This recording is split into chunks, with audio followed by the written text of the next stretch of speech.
ਤੁਹਾਡਾ ਕਿੰਨਾ ਕੁ ਨੁਕਸਾਨ ਹੋ ਗਿਆ ਬੰਨ ਟੁੱਟਣ ਦੇ ਨਾਲ? ਇਹ ਮੇਰਾ ਕੋਈ ਨਹੀਂ ਬਚਿਆ। ਕੁਝ ਵੀ ਨਹੀਂ ਬਚਿਆ। ਕਰੋ ਇਹ 2 ਕਿੱਲਾ ਹੈਗਾ ਝੋਨਾ 2 ਕਿੱਲੇ ਝੋਨਾ ਹੈਗਾ। 2 ਕਿੱਲੇ ਆਹੋ ਤੇ ਉਹ ਖਰਾਬ ਹੋ ਗਿਆ। ਖਰਾਬ ਹੋ ਗਿਆ ਤੇ ਮੈਂ ਕਿ ਜਾਣਾ ਤਾਂ ਇਹ ਸੇਵਾ ਜੀ ਪਾਣੀ ਆਵੇ। ਹਾਂਜੀ ਪਾਣੀ ਆਵੇ। ਪਾਣੀ ਨਾ ਆਵੇ। ਆਹੋ ਸਹੂਲਤ ਕੋਈ ਨਹੀਂ ਮਿਲਦੀ। ਛੋਟੇ ਬੱਚੇ ਆ ਸਹੂਲਤ ਕੋਈ ਨਹੀਂ ਮਿਲਦੀ।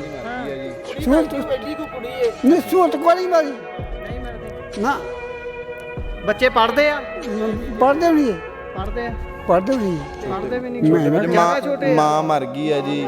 ਕਿਹਦੀ? ਬੱਚਿਆਂ ਦੀ? ਇਹਨਾਂ ਦੀ, ਹਾਂਜੀ ਇਹਨਾਂ ਦੀ ਘਰ ਦੀ ਬੱਚਿਆਂ ਦੀ ਮਾਂ ਮਰ ਗਈ। ਆਪ ਹੀ ਸਾਂਭਦੇ ਹੋ ਬੱਚੇ? ਆਪ ਹੀ ਰੋਟੀ ਪਾਣੀ ਸਾਰਾ ਕੁਝ ਆਪ ਹੀ ਕਰਦੇ ਆ ਜੀ। ਇਹ ਤਾਂ ਗਰੀਬ ਮਾੜਾ ਮਾਰਾ ਗਿਆ ਕਿ ਇਹਦਾ ਤਾਂ ਜ਼ਿਆਦਾ ਨੁਕਸਾਨ ਹੀ ਇਹਦਾ ਹੋਇਆ ਸਮਝੋ ਤੁਸੀਂ। ਅੱਛਾ ਕਿਉਂਕਿ ਵਿਚਾਰਾ ਰੋਟੀ ਟੁੱਕ ਬੱਚਿਆਂ ਨੂੰ ਇਹੋ ਹੀ ਪਕਾ ਕਰਜ਼ਾ ਕੁਰਜ਼ਾ ਤਾਂ ਨਹੀਂ ਨਾ ਤੇ? ਕਰਜ਼ਾ ਹੈਗਾ ਜੀ। ਕਿੰਨਾ ਕੁ ਕਰਜ਼ਾ ਤੁਹਾਡੇ ਤੇ? ਜਗ੍ਹਾ ਚੁੱਕਿਆ ਹੈ ਜੀ। 4-5 ਲੱਖ ਰੁਪਈਆ ਇਹਨੇ ਚੁੱਕਿਆ ਹੋਇਆ ਜੀ ਬੈਂਕ ਦੇ ਵਿੱਚੋਂ। 4-5 ਲੱਖ ਸੱਚੀਓ ਹੈਗਾ ਕਰਜ਼ਾ ਹੈਗਾ ਤੁਹਾਡਾ? ਹੈਗਾ ਜੀ। ਦੱਸੋ ਤੁਸੀਂ। ਚੁੱਕਿਆ ਹੈ। ਚੁੱਕਿਆ? ਕਿੰਨਾ ਚੁੱਕਿਆ ਜੀ?